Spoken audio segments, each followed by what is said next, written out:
જય અલગધણી.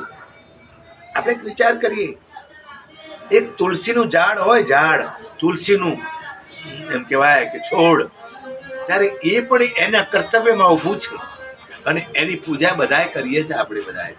અરે એક પીપળો હોય જો, તો પણ એની એક પ્રતિક એમ જુઓ તો દરેક વ્યક્તિ એને શરણે જઈને હાથ નમાવે છે.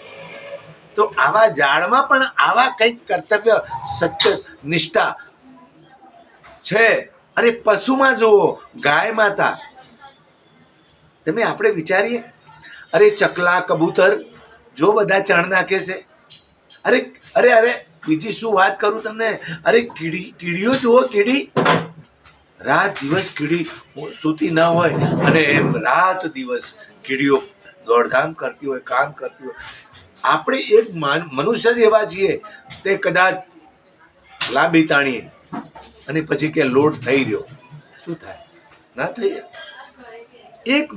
એક જ વિચારવાનું છે, કીડી જેવી, એક કીડી જેવું જીવાત્મા, જીવ જો મહેનત કરતું હોય તો આપણે તો માણસ થઈએ બાપ. આપણા પરિવારને કોઈ દાડો દુઃખ ના આવે અને સાચી શ્રદ્ધાથી કામ કરીશું ને, પ્રભુ આપણી સાથે છે, આપણી કુળદેવી પણ આપણી સાથે છે, આપણા મા બાપના પણ આશીર્વાદ અને આપણા પરિવારના આશીર્વાદ આપણે મળવાના. મને જ્યારે લકવો મારી ગયો ને, મને હજારો માણસોના આશીર્વાદ મળ્યા અને મને સારું થયું. જય અલગધણી.